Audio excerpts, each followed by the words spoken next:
you had to present a Chilean wine to say, this is Chile, would you show them Carmenere? Would you ask a Frenchman that question? No, it's very hard today because the new world is hooked to a single variety.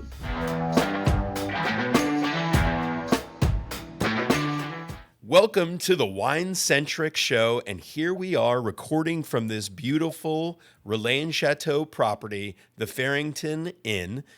We are amongst the beautiful wine bottles, and some of the bottles here today are from Lapostolle or Clos Apalta. So today, for the first time on the Wine Centric show, we go to South America, we go to Chile, the other side of the Andes, and here to tell us all about Clos Apalta and Chile is the magnificent winemaker and technical director of Clos Apalta and Lapostolle, Ms. Andrea Leon.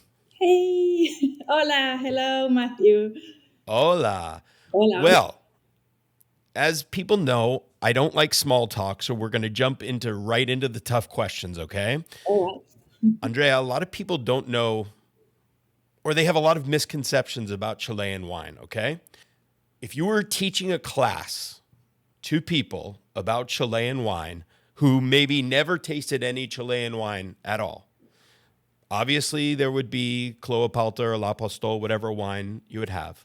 You would have 5 wineries. Which other wineries' wines would you bring? For me, Chile is all about 2 main things: diversity, because of our crazy geography, we're a country where we can grow many, many different things because there's many micro terroirs. We have 2 main influences: the Pacific Ocean with the Humboldt Current, which cools down all the country completely because we're so thin and narrow. So we'll have to have wines from the Pacific, wines from the middle where we are, the classic and fertile valley where most producers and agriculture products are, and of course the Andes, but on the other side, as you mentioned, which is quite different from Mendoza. What are the most representative, classic names that you would have to taste to understand Chilean wine? I will think definitely from North Tabali, yeah. Okay. I'll go to Maipo, to the classics. You want to taste a Cabernet-based blend from alluvial soils that I will take our friends from Almaviva. Then I will definitely go to the coast. Could be Casamarin, for example, or Matetich. I'll go to the south to get something from Old Vines, someone from our friends from Viño, Old Carignan type. We can get a small producer, a bigger producer, but anyone from the Viño Association. And us, of course, from Apalta. What's the first winery that comes to mind from the Viño? I'll get Garage wine. Garage? Yeah. Okay. We heard it here. We have those names on record. It's okay. You might make some people angry that you didn't mention them. What's crazy about that is out of the 4 you mentioned, I myself only know 2 of them, Casamarin and Almaviva. Okay. So that's crazy to think about. We'll start studying. Yeah, I will start studying. Well, I mean, I think that's a great thing because you talk to people about where is Chile? What is it? You mentioned this.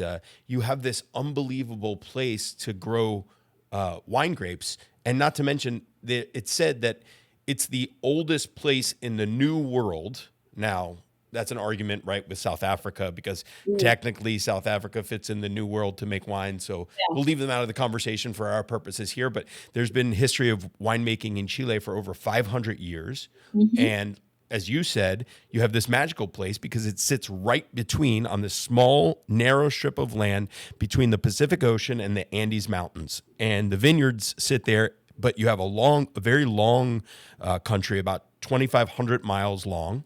Yeah. And it's influenced by this. And then obviously you have where cordilleras and all these other things and rivers and stuff like that. And it's the southern hemisphere. So as you go further north, you get warmer. As you go further south, you get colder. So it's crazy. And we don't know a lot about it. And I would bet you that the average wine drinker, maybe they like wine for fun, when you talk about Chile, they would say, oh, yeah, they have Malbec there. but you don't grow Malbec there. No, or they ask about altitude, which really Out. annoys me because we don't need altitude in Chile to grow grapes. The diversity doesn't come from altitude. We can grow at the bottom, right next to the sea. We can grow in the middle of the country. We can grow in all different exposures. It's a country where basically there's very little flat land, very, very little. And there's all this beautiful geology, you know. We have two big cordilleras, the Andes, which is a famous one, but a very important cordillera is the coastal cordillera, who runs all on the western side of the country, who has also, same that South Africa, one of the oldest soils in the world from granite, you know, these beautiful granitic old mountains who are lower than the Andes, so they allow all the breezes coming in from the Pacific, you know. Yeah. So when you say cordilleras, you mean like smaller mountain ranges, Smaller right? mountain ranges, but they're still 3,000 meters. And so that brings up a great question because for a long time, yes, you have the Pacific Ocean to get out and trade with the rest of the world, but Chile is kind of like cut off because you have the Andes to the east and the Pacific to the west, and so and it was hard and it's hard to navigate probably those waters, especially back in the day. But at some point, the French got there. They saw what Chile was. They and or well, some point the Spanish got there, obviously. They were the Yes, one for we sure. should start there. So, you know, they brought the grapevine. We didn't have any vines until the Spanish arrived from Peru, you know, through the north. So, and they brought, of course, the Spanish varietals, namely ¿cómo se llama? País Mission, Yeah. the first one who came and was planted a little bit further north, where we today still distill and grow grapes. We do wine, and also it's a big where we make our pisco. So we have this type of grapes all through, you know, Biobío, which is quite south of Chile.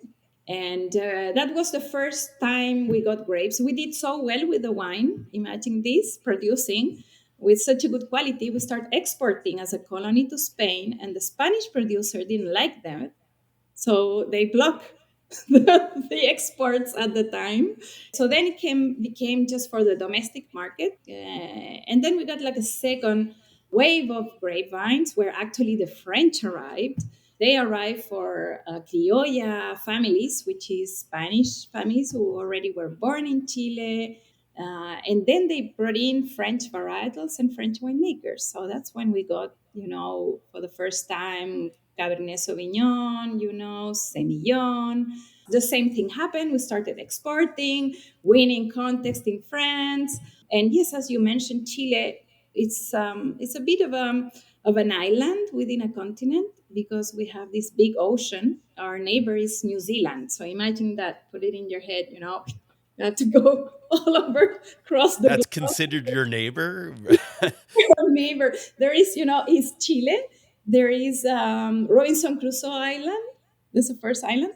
In Robinson Crusoe. Then we have Easter Island, which is in the middle of nowhere, and then New Zealand. But you have all this huge ocean, which is basically a desert of water. Then we have the tall Andes. On the north, we have the driest desert in the world, which is the Atacama Desert, you know, that you have to cross. So the Spanish, to arrive to Chile was, you know, wasn't easy. It was a lot of work. It Yeah. was the work, and they were hoping to find gold, but they didn't. And then in the south of Chile, we have glaciers that you can still not cross. You cannot reach Chilean Patagonia by land. Still today they exist that you can't. Yeah. And still, That's crazy. there's one or two guys who have crossed them north to south. They've been crossed east to west, but north to south, I think less than a handful have done it. Well, what an amazing introduction to Chile. Thank you. That was like a mini master class right there. Let's cut to a little bit of a, not completely like today, but more modern. A great year to start. I believe it was 1978 when Miguel Torres arrived. Yeah. And he really changed from what I know the commercial exportation, or maybe you tell me, up leveled the quality that was about to come out of Chile. Is that, would you agree with that? It's been waves of up and down. Chile has a definitely agriculture nature kind. You know, we've been producing wine and other very good produce for many years. Before Chile made lots of wine for the internal market, where we had a big consumption. Being Latinos, we love to drink wine, go to mess, and all that. And wine was made with something that maybe today makes a little bit more sense. Was made in Fudre, made in a Chilean type of oak called Rauli, with a lot of criolla, some Cabernet Sauvignon as well, no temperature control and all that. So it was kind of a classic style of wine that my great granddad or granddad would be used to drink. Whites were like sherry driven. A whole, wave of international investments, namely, Miguel Torres, Los Vascos, the Marnier Lapostolle, the owners of our winery, who came to Chile looking for, new projects, exploring. They had contacts in Chile. Chile was a very stable and is a very stable in terms of government, of investment, environment. Especially compared to your neighbors across the Andes. Yeah, yeah, the Latino. We're still Latino, in a lot of Yeah. ways, but we're a bit more. That's why we're shyer, We're a bit harder to grasp sometimes, but we're very, tight. We pay our bills, and our taxes, and the country is quite well organized, and it's been that for a long time. So, Miguel Torres arrived, and others also brought in stainless steel, temperature control, pneumatic presses, things that you see today in a winery and you wouldn't blink an eye about it. So we had the beautiful grapes from a very long time ago that were brought by these mining families on the past. There was some French influence in terms of the winemaking school. There was a well established winemaking school. So it was easy to make that quality jump.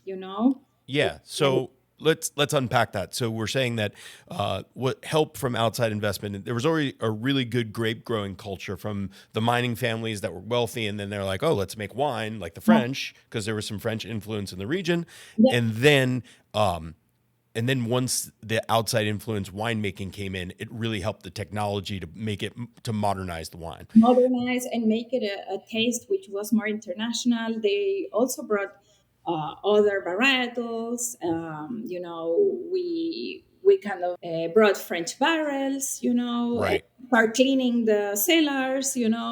Make it a bit more like a food. What we see today. Before they were very, very, Rustic. it's rustics. It was just for making wine for the blokes in town. Kind of thing. Okay, so this is a perfect segue point into now let's talk about the history of the Grand Marnier family or the Marnier family and the origins of Lapostole. Before we get there, Andrea, you're talking about an unbelievable place, and I wanted to tell you real quick as where I am right now, we talked about the Farrington House and this area of North Carolina. I don't know if you've been, but the Triangle area of North Carolina is, according to Forbes magazine, one of the top places in the country to move to. We have Apple coming, we have Amazon coming, all of these giant tech people, much like Chile kind of came up in the world and became this modern winemaking power. North Carolina is at the precipice of that. And the person who can help you if you want to move here, or if you're looking to move a house or whatever, her name is Heather Donovan. She is the realtor of choice of the Wine Centric show. She is a wonderful person. She is a maverick. She is a pioneer. She has a tightness of realty. And she helps you make it all easy for everything. So if you're looking for a home in North Carolina, in the Triangle area, Raleigh, Durham, Morrisville, Chapel Hill, go to heatherdhomes.com. Check out Heather Donovan. That's heatherdhomes.com. Go to heatherdhomes.com and you will find a fantastic house and have an amazing experience. Okay. So I'm confused because on your bottles of Lapostole, there's this thing that says founded in or established in what, 1827? What does it? 1827. Yeah. 1827. But when you read all the things about the winery and Alexandra coming, it started in they bought the property in 1994. So explain the differences there. Was there an existing winery called Lapostolle before Alexandra arrived or her parents? Well, what we celebrate there is the seven generations that the family's been involved in distilling and making wine, from France, from Grand Marnier. In 1827 is when Grand Marnier was established. I But see. not only Grand Marnier, they also had a winery in Sancerre, Chateau de Sancerre. In the early 90s, Alexandra Marnier and her husband wanted to explore the world, so they did kind of the opposite trip. They went to the south and they fell in love with this region in particular because we have very old vines of Cabernet, Carmenere, and Semillon, some planted in 1907. So when they saw that, they realized the potential, and also they had friends. They have been selling Grand Marnier here for a while, so they knew people. They felt in a safe environment for them to travel so far. So it's a beautiful history, of a family who took, because they could have done this in France, they had it already there. So it was really her will to make something new. She went to quite a few places before choosing Chile and Apalta in particular.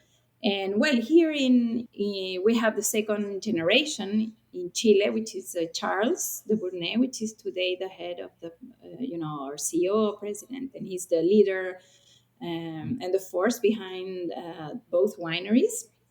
So it's seven generations in France and two generations in Chile already. Yeah, the story goes so they saw it in 1994, like you said, and the cool thing about that, back to the Chilean landscape, is that there's never been phylloxera there. For those of you that don't know, phylloxera is this little louse that starts to eat your vineyard, and essentially after long decimates your vineyard to where you need to plant on different rootstock in order for the vines to propagate. You've never had to do that, so there hasn't been much replanting there of vines that were there originally since the French or the Spanish planted in the early 20th century, which is great because the flavors from wine like that are exotic to most palates because we've never tasted flavors like that because the vines don't usually allowed to grow that old, and they fell in love with the place. So let's jump in there. You joined La Pastole, which was then called La Pastole, in 2004. Is that right? At the end of I did my first harvest was 2005, so it's been a while. 2005. You're Yes. coming. So this was your 20th anniversary harvest. Oh yeah. O sea, yes, it is actually. Sí. Felicitaciones. Gracias. Sí. Yeah, that's amazing. Did you do anything special to celebrate? Make a lot of wine. You made a lot of wine. And you, Andrea, well, you have made a lot of wine in your life, but you are also uniquely positioned in your role there. Let's talk about that because you're not just the winemaker, you're the technical director.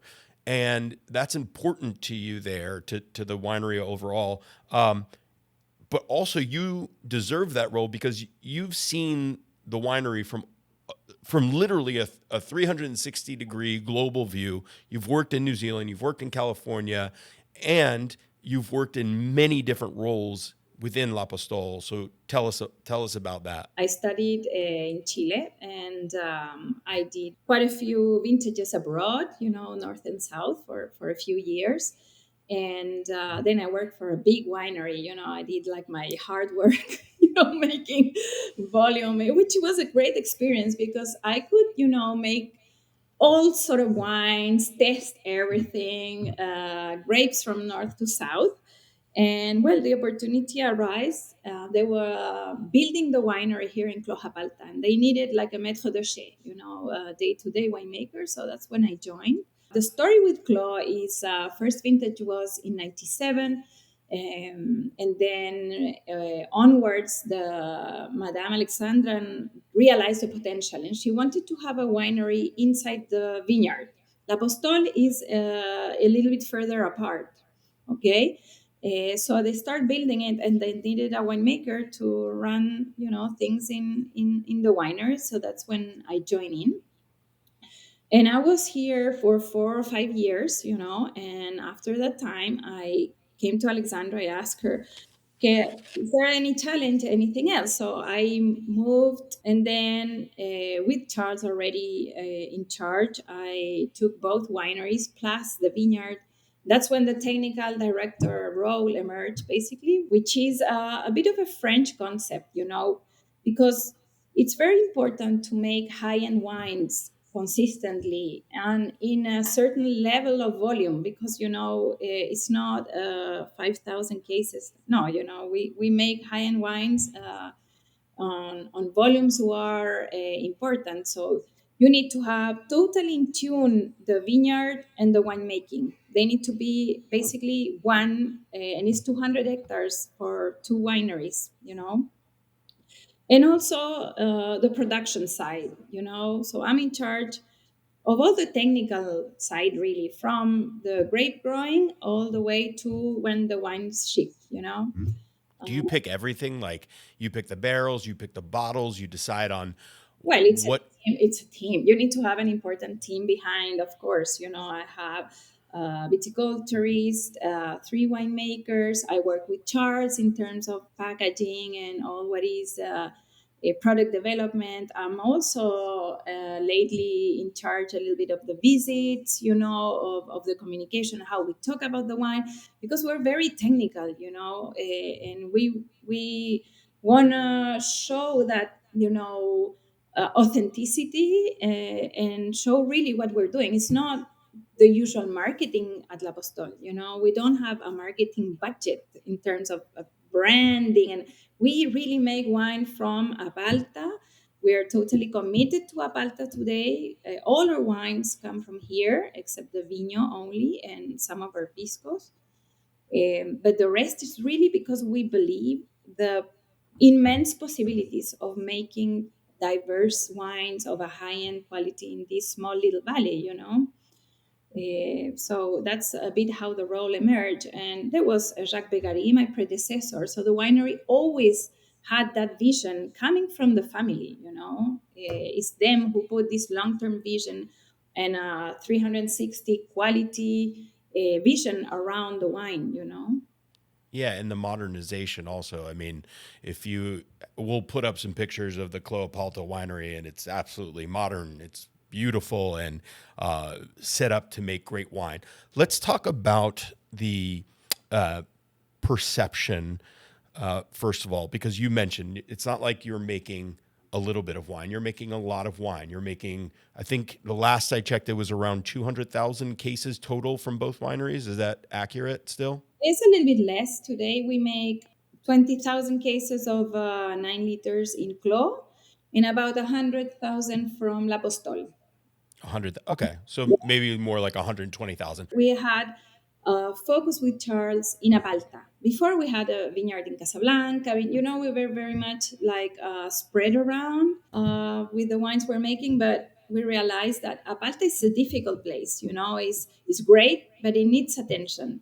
And we decided to focus here, and we've been doing new things in the winery, planting new vineyards as well within Apalta. Changing a little bit the varietal mix we have. And well, also we have a hotel here, which is a separate side of the family's business, but that is very important for the winery too. We're kind of complement each other. With all your jobs, are you also the No, bellhop at the hotel? Like, do you help with the back? no, no. I go to the hotel and have a nice meal. Yeah, good. Maybe you get to relax after, or you get to stay there after harvest. Absolutely. Um, okay, so I want to go back to that idea because this really folds into the whole story of La Postole, and your story as well is like this unbelievable blend of science and natural beauty, and kind of being in harmony together. Because just to give people a perspective, you do make a lot of wine, like you said, 140,000 cases roughly, and to the rest of the world, that seems like, oh, that's a big winery. Now in Chile, probably it's not that big of a winery, right? It's mid-size kind of. Mid-size for Yeah, Chile. for Chile. Yeah. The other thing about that, and the reason is you're able to grow grapes, like you said, over the entire country of 2,500 miles north to south. So there's a lot of room for growing grapes. But the other thing I want to say about that is at a very high level, your wines from Clos Apalta and Parcelle 8 or Parcelle 8, they have both received multiple times 100 point scores. I believe, although some people might debate me on this, that your wines were the first, or from Clos Apalta, was the first 100 point wine ever in South America. Do I have that right? The Clos Apalta was the first top one wine in one spec in The the first top South American, first number one. There we go. Thank number you for. yeah, and it Yep. was the only Okay. one for a long time until last year. That was And what vintage was that? 2005. 2005. Okay. Yeah. The other cool thing about this, again, is this vineyard, Clos Apalta. It's unlike anything I've ever seen. Now, I've only spent a few hours in the Santiago airport, so I've been to Argentina, but I know it's very different. But this vineyard is, the vines are built around the mountain, correct? And as they go up, they're trained to go around, right, till you get to the top of the winery. Is that correct? I mean, the vineyard is like a horseshoe shape. It's like an amphitheater, because what I was explaining about having hills everywhere. We have the Andes on one side with the coastal cordillera, but we're located on the southern exposure of this kind of round amphitheater of hills. So we have all these different exposures, east to west to east, north to south, to play around. And the wineries at the top, it's a winery that works with gravity. We have 7 stores underground. So, it helped us for various reasons, for the gravity, but also for our sustainable program. We have organic grapes also. We've been very committed to that for the quality of the wine, but also the environment and the origin of. We want to show as much as we can that these wines come from Apalta, and that organics help you to put that through, and elements of biodynamics as well. So, in terms of viticulture, we're very classic. In terms of winemaking, we're very classic as well. Of course, we do our crazy things that we keep here. So, if you want to come and taste, What crazy things? oh, we do. We're always very curious. Charles is very curious as me, and together we plan things. But our portfolio is classic as well. But we always are in experimenting in terms of, in the vineyard, which is hard to translate. That's for me the most frustrating part of my job, is trying to translate the enormous amount of work there's in the vineyard, and then to the bottle. For me, what is the beauty of Apalta is the immense diversity that you can have. You can grow Sauvignon Blanc, Semillon, Albarino, Viognier, make a rosé next to a big parcel wine red, planted from the 1900s. That's very rare to have it, but you need to know the place really well. That's the key point. Yeah, and just to again unpack that for people who are like, well, I'm not a farmer, I don't know what that means, and they look at it in a very like macro way. You just think, oh, it's Cabernet Sauvignon and a little bit of other Bordeaux varietals, and it's from Chile, and then it's from Colchagua, and then it's from Apalta. But then you look at this clos, which means an enclosed area, and what Andrea just said about all these different even subregions and microclimates within there. So it's like you know this for anybody who has a garden.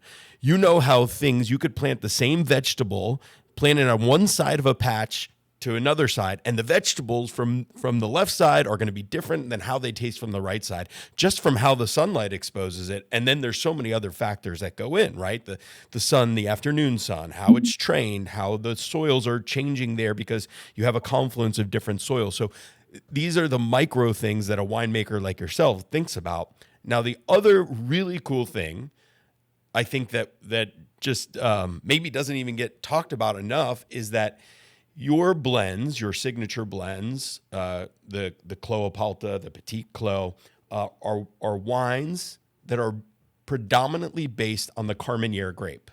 Mm-hmm. Yeah. So Chile has a wild history of Carmenere. obviously. For a long time, you didn't know it was Carmenere. It was called Merlot or Chilean Merlot. So, talk to us about that and how Carmenere became a fixture in Clos Apalta. Yeah, well, that's one of the things that happened in your history, was the 1993. I was at college and they invite a very important ampelograph, which is like the most rare job in the wine industry, which is somebody who just studies grape varieties and identify them. Okay, so it's a total, What's the scientific title? What's that job called? ampelography. An ampelograph. Umpelagraphist. Yes. Okay, So umpelagraphy. he just studies shapes of leaves and apex and bunches and can differentiate that from that, and of course some genetics as well. So they invite him to do a talk, at college, and they show him a vineyard nearby, and they say, "Well, this is our Merlot." And he said, "No, that's not Merlot." And like, wait a minute. He said, "I don't know what it is, but it's definitely not Merlot." So it was a bit of a blow. He took samples and sent a report back saying that's Carmenere or Grand Vidur. What is Carmenere? So we were all happily exporting Merlot in the 90s, where everybody wanted to drink Merlot as well. It was a bit difficult. So they start, researching vineyards a bit everywhere in Chile. And turns out that when these families brought in the old material from Bordeaux, instead of Merlot, there was Carmenere. So we didn't have Merlot in our heads. And it's hard to, today in the world where you can, just get a phone and ask, ChatGPT, hey, how does it look? People don't understand. But this was an island. It was a country where we didn't make any varietal wines either. So what is it, Merlot or Cabernet? It wasn't important for us because we were doing just reds and whites at the time, in the 80s.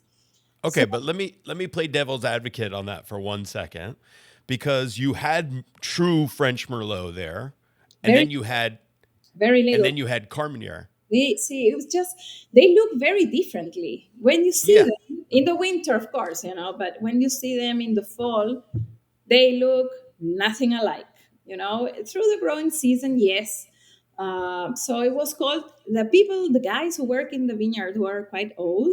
You ask them, and they know the story because they lived it. They noticed there was an early Merlot and a late Merlot to them, Okay. you know, or Got it. Chilean Merlot. So and one who will go extremely red in the fall, and the other one goes yellow. It's like day and night. They look beautiful, by the way, when you see them I together. bet.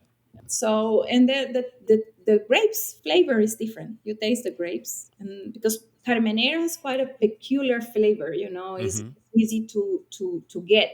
So, well, one of the places where Carmenere really thrives, because Carmenere needs quite specific things, it's a late ripener.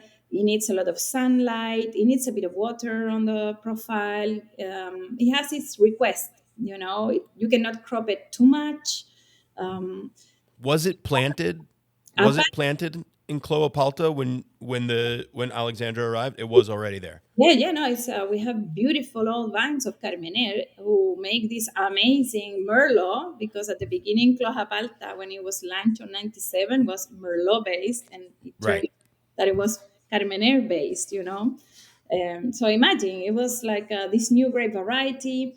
For me, Carmenere is a very important variety. It's part of the diversity from Chile. It offers a very beautiful flavor profile. We had to learn how to make it as a country because it can be very green, rustic, or it can be very overripe, a bit like Amarone, if you like that style, and anything in between. So, and it needs what we can offer here in Apalta. We have old vines from Carmenere. We have vines the family planted when they arrived in the early 90s. And the latest Carmenere plantation, we just did them a couple of years ago. You can have Carmenere on the flat, very deep soils where you get these rich and beautiful wines, or in the hillside where it's very fresh and spicy. But to make a wine that is based on Carmenere, you have to have, confidence, and be bold about it. And have a lot of patience.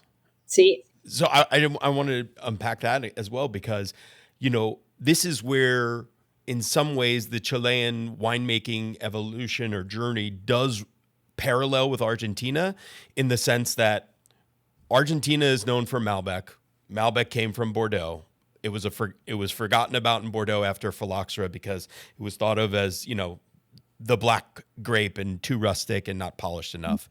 And then Carmenere even was a redheaded stepchild to even Malbec and forgotten about in Bordeaux, even though it was the sixth varietal there.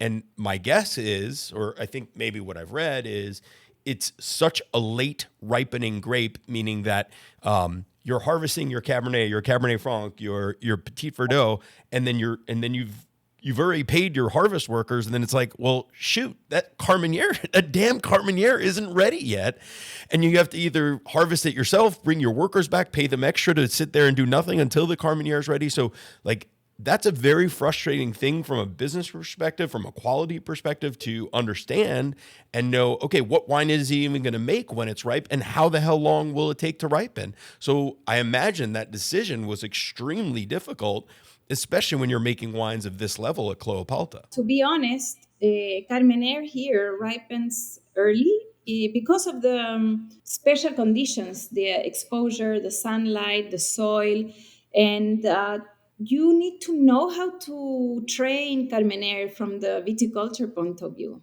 Okay, Carmenere needs attention, and yeah, it's the last variety we pick, but it's not a late harvest either. It's not that But we're correct me if I'm wrong, like your harvests in Chile, especially where you're, are like almost 2.5 months long.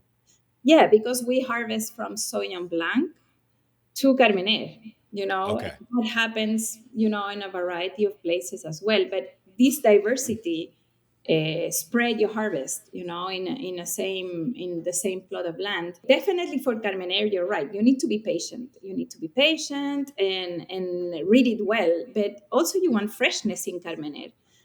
Gone are those days where we were waiting forever, because then you lose a little bit of that spicy flavor profile, that freshness that is so beautiful. And Carmenere has the most beautiful tannic texture. It's like velvety when you wait enough, but not too long. Yeah. We are harvesting Carmenere today, I'll say from mid-April to the beginning of May, depending on the weather, how cold or warm that can be. So we are jumping back a couple of weeks that what we used to in the 90s. This was a new grape variety who emerged from nowhere. It's quite different when you work in a field blend with Cabernet, with Merlot, with how it used to be planted, to having a straight single varietal vineyard of Carmenere. That was a transition we had to do in the early 2000s. So we start picking it really late, as you mentioned, then really early, and now I think the country has learned really to make good Carmenere. Yeah. To have that beautiful balance. And in Clos Apalta is part of a blend as well. So you have the Merlot and the Cabernet to make it more complex, to join in as a beautiful painting and show that. But the wine definitely shows a little bit of his Carmenere heart, especially in Clos Apalta, which is the blend who has the highest Carmenere, and that takes all the old vines and the most beautiful vineyards, of course. I think this right there is the story of Chile in a microcosm, because especially in the modern world, you think of the perception from at least the US perception of Chile is they make a lot of wine, it's inexpensive, Yeah. relatively good quality, like good, what we say is like punches above its weight, good quality. But I think about that, and you guys are French in essence, Chilean by birth. That's your motto. You think about how long people talk about terroir, and what people often don't talk about in terroir is the know-how of the winemaking. And now, as you said, you've been there for 20 years. You now understand what Carmenere is and how to really bring out the best in it, which is, I think, your job as a winemaker is, let's show these natural fruit how it can express itself in the optimum way to show its personality in that finished glass that a consumer finishes it in. By the way, if you haven't tried Carmenere, and you haven't tried Carmenere from Chile, you are missing out if you like a red that is versatile, and it is the ultimate food pairing. I'm telling you, because like you said perfectly, it has like the optimal, the most perfect amount of tannin where it's you feel it in the mouth, but it's not aggressive. It's silky and but it's there. It's got the right hint of red fruit and pepper, and it's just beautiful. I'm saying this long diatribe in a way to say that just stuck in my brain to say now why 25, maybe 30 years later, Chile, Lapostolle, Clos Apalta is now performing on the world stage and people are recognizing it as this premium wine region because now you even have a better knowledge of Carmenere, of the territory and where it grows and how it grows. Yeah, yeah, no, Which absolutely. You need time and patience. Again, I think winemaking, wine in general, people who love wine needs to develop patience across the board. You know. patience, yes. Yeah. That should be on your resume as a winemaker. Not only am I technical, but I have lots of patience. Let me give you an example. Wine needs time, you know. Yeah, And today we rush things through. And well, we're very lucky to have certain technical tools, as you mentioned, all about the science who allow us to know where to plant, how to plant, when to irrigate, when to not. And the different soils in Apalta, we have more than 16 types of soils, you know, so it's a very complex terroir. And the men and the people behind the wine, men in generic, you know, are so important in the terroir mix. You know, you can have the same climate, the same soil, the same vineyard, but the interpretation of those grapes would be radically different depending on who makes the wine. You know, it 100%. same heart. I think it will always bring the essence of the place and of the vineyard. But you know, the style will be different and how you perceive it as a consumer for sure, you know. Yeah. And well, Carmenere for me, it has this always very spicy flavor. It has a deep red crimson color. That's where the name comes from. Carmine, which means crimson red, and that's what it was used in Bordeaux to fix the color, you know, of the grapes. It has 30% more anthocyanins, which is the molecule responsible of the color, than Cabernet Sauvignon, for example.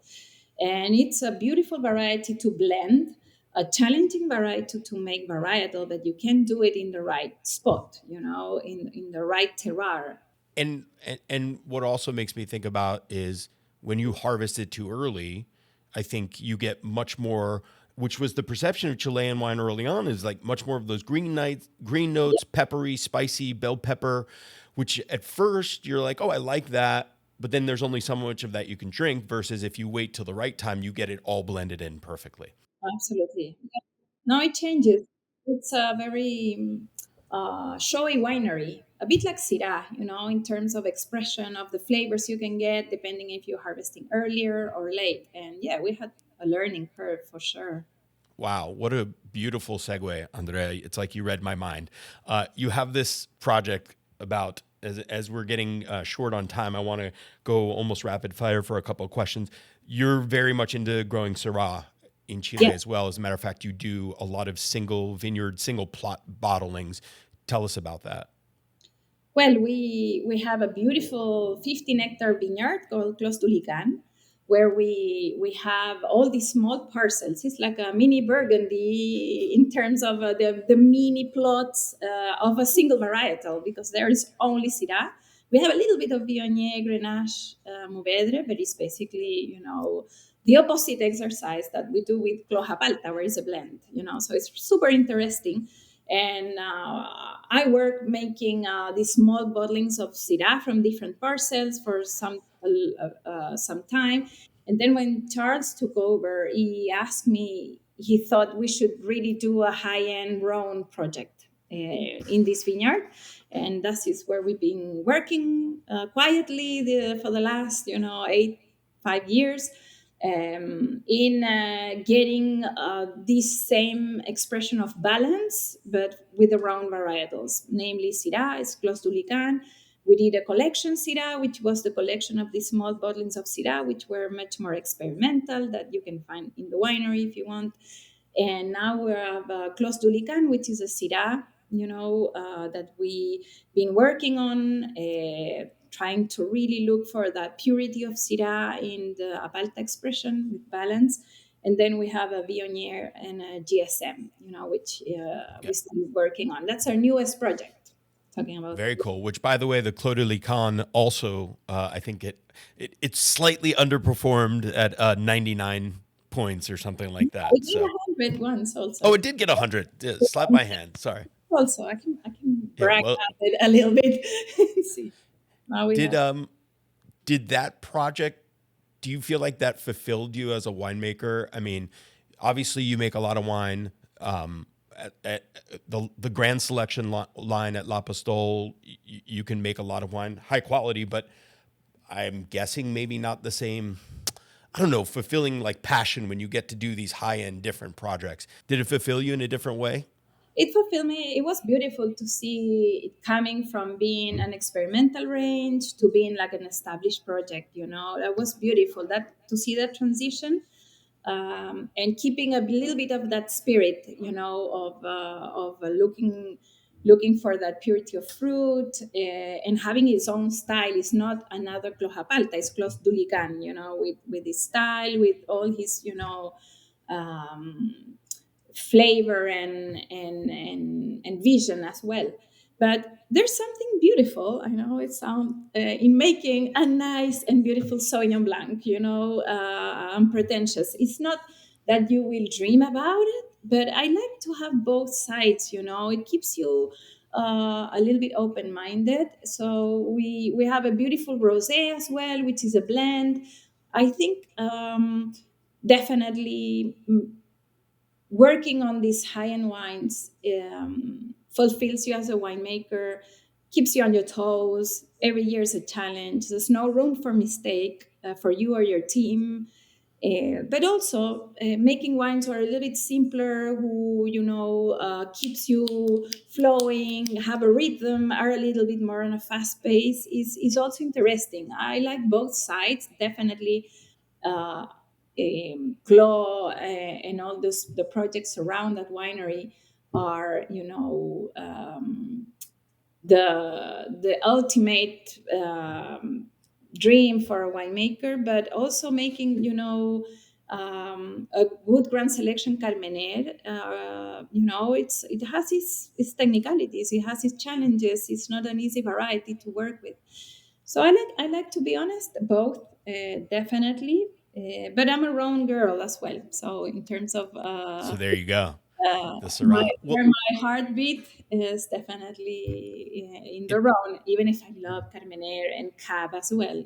But at the end of the day, you love the Rhone. It I it makes me think of a chef, like a Michelin star chef, right? They can do all the specials and all the high end dishes, but like you have to have a good, like imagine you make a good cheeseburger or your homemade pasta is excellent, right? Like you no, have to have those staples. an omelette, to make Or it. even better, yeah, you make Small an omelet. simple things are the hardest. Keep it Yeah, simple. that's right. Because back to your affinity for the Rhone varietals, and when we say that, we mean predominantly Grenache, Syrah, Mourvedre, the Rhone Valley of France. You were, I don't know if this was, but you were traditionally blending in up, around 5 to 10% Syrah into like the Grand Selection Cabernet and Merlot. That was always an idea, right? Yeah, So is yeah, that where that fruit was coming from? Was it coming from Clos de yeah, Lican? yeah. Okay. And so then once the vines became old enough, it then became its own project. Yeah, and we had the focus. It was hard to sell Syrah for a while, still not that easy. Still is. No. So, we had these 15 hectares that we blend across the board because it will improve anything. Syrah is a great blending varietal as well, along with Carmenere. But when Charles came along, he said, I think we could do something much higher. It deserves, the real, chance to express the real quality. It was a vineyard that was planted by his mother and his father, that his granddad came over, who was full with huge stones. Lican means precious stone. in our native language. So just to plant those 15 hectares was a challenge, and they did it really well. They took the care of choosing the different plots. I came when it was already in plantation. So it's been really a beautiful transition. And we did a little bit of the Cuvée Alex Syrah, which was really good. We all miss it dearly. And then the rest was blended across the portfolio. So today it's his own little project, about 5 minutes from Clos Apalta, where we have a beautiful rosé, which we're working on, Gavilea, and then the Clos du Lican with the three wines up in the hill. Just take us through that. So at the top, uh, as far as Clos Apalta and Lapostolle, you have the Clos Apalta wine. Yes. And then, so basically, you take that blend, and if I have this right, whatever doesn't make it into Clos Apalta, like a second wine of Bordeaux model, it goes into the Cuvée Alexandre. Today we have Lapostolle and Clos Apalta. So Clos Apalta has three wines today. Clos Apalta is like a Bordeaux, system. So you have the Clos, the first wine. The second wine is Petit Clos, and we just launched Prelude, which is a third wine. And we select from Clos Apalta Vineyard 80 hectares, which are basically all the horseshoe foothills plus the old vines. That is spread into these three wines, and the mid side plus a certain parcel 8 for the high end of Clos goes to Lapostol. So really, both winery have their own vineyard, selection and have their own kind of vision. Lapostol is much more Cabernet Sauvignon driven. It's a little bit more New World in terms of varietals, So etc. there's no time where stuff that doesn't make it into Clos Apalta or Petit Clos goes into Cuvée sometimes. A little bit, but Yeah. today basically, we work both wineries because they do have a little bit of a different. You are making varietals on one side and a blend on another. Of course, they cross each other, especially from Clos to Lapostol. But we have done a lot of work mapping the vineyard and working each parcel as the best we can for the wine we will eventually source from there. And then we have Clos du Lican, which is its own project. Of course, whatever Syrah doesn't make it will go into the Lapostol range that you see. Sometimes a little bit of Syrah spread around, but still the little bit we have available, we will use it. And well, then we have the Grand Selection Sauvignon and the Rosé, which are fun, Yeah, as the you know. rosé is delicious. I know, made after so that Charles and Alexandra would have something to drink when they were back in France and feel like it was home. And then just lastly, so the Cuvée Alex, that line where you're making single varietal on kind of a reserve level for Lapostole. So that's the best. That's a vineyard selection of the best parts of those grapes that go into that. Okay. Absolutely. Yeah. Last question before we say goodbye. This is going to be an ironic question because you started off, one of the first things you said is what makes Chile special is its diversity. But Yes. from a consumer perspective, to understand it or to at least, dip your toe into the water, so to speak, consumers, marketing, they know Malbec is from Argentina.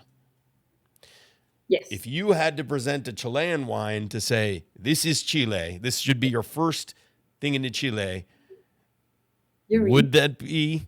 would you show them Carmenere? Yes. Yes and Okay. no. I will show them a few. It's like to ask for would you ask a Frenchman that question? No. You go Right. to They would, the they will tell you if it's on the right bank, they'll tell you Cabernet. If it's in the sorry, Merlot. If it's on the left bank, they'll tell you Cabernet Sauvignon. If you go to the wrong, they'll tell you Syrah. If you go to Sancerre, they'll tell you Sauvignon. It's the same. The thing is, as you mentioned, we need to create that. It's very hard today because the new world is hooked to a single variety. I know. Yeah. And it's a simple sell, Sauvignon Blanc from New Zealand, Shiraz from Australia, Malbec from Argentina, Cabernet Sauvignon from Chile, Cabernet Sauvignon from Napa, but you manage, you have Pinot from Oregon. we need to mimic a little bit California, maybe, where you Yeah. have variety. In Paso Robles, you have your Ron, Zinfandel and Rhones. Yeah. but it's much harder, to do No, that. I know, and you're preaching to the choir. Listen, it's why the reason why people need to listen to the Wine Centric show. By the way, if Okay. you're liking this and you've stayed this long, please subscribe, rate, review. 5 stars are preferred. We like YouTube the best. Shameless plug there. But Andrea, I agree with you 100%. I'm just talking about from a jumping off perspective. So for all of you out there, go get yourself some Clos Apalta or Lapostolle wines, and you will drink deliciously. Thank you for being here, Andrea. You're welcome. Thank you for inviting me. It was great fun and a great talk about wine that we both love. Amazing.